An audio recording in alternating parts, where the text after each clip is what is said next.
So the question is, how have historical events and evolution of international relations influenced the contemporary landscape of global politics, and what key insights can be drawn from the origins and history of international relations to better understand and navigate current geopolitical challenges. The way global politics works today has been shaped by the key historical events and how nations have interacted with each other over time.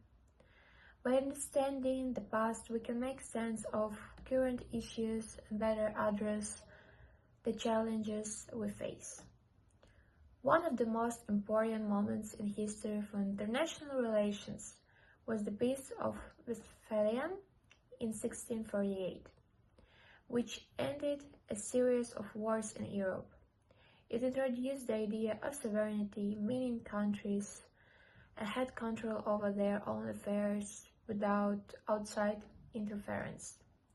This concept still shapes how nations deal with each other today, even though issues like climate change, human rights, and global trade often cross borders and challenge the idea of sovereignty. In 19th and early 20th centuries, the rise of imperialism and two world wars dramatically changed the global order.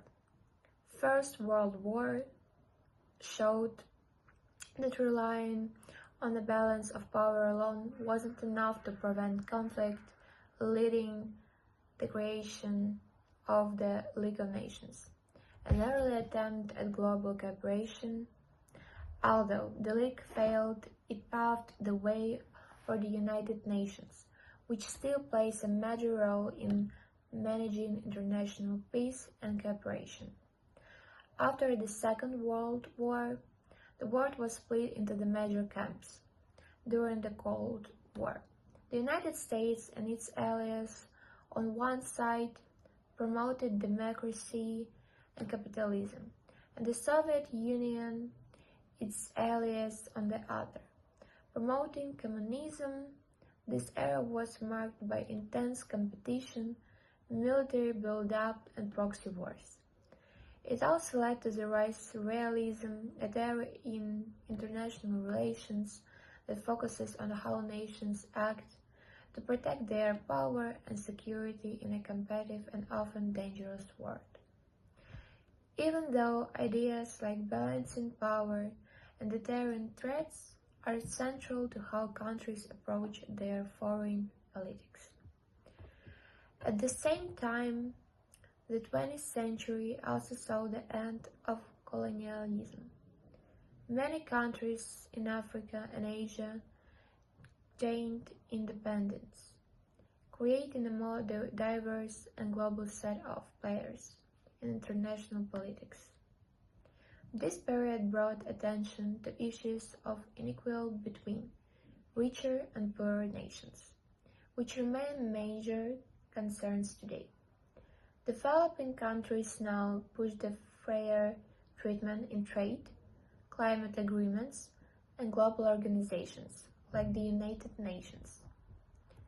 After the Cold War ended in 1991, the United States became the most powerful country, and many believed we were entering an era of global cooperation.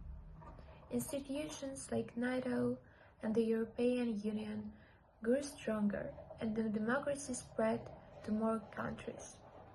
However, new challenges emerged. China's rise as a global power and the backlash against globalization have created new tensions.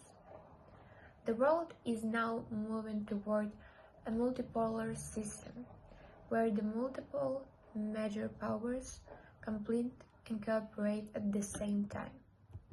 Today, global issues like climate change and pandemics and cybersecurity threats show how that no single country can solve these problems alone. History teaches us the importance of cooperation through the international organizations and treaties, but it also warns us about the dangers of ignoring power struggles and inequalities. In simpler terms, understanding how nations have worked together or fought each other over time help us to see patterns.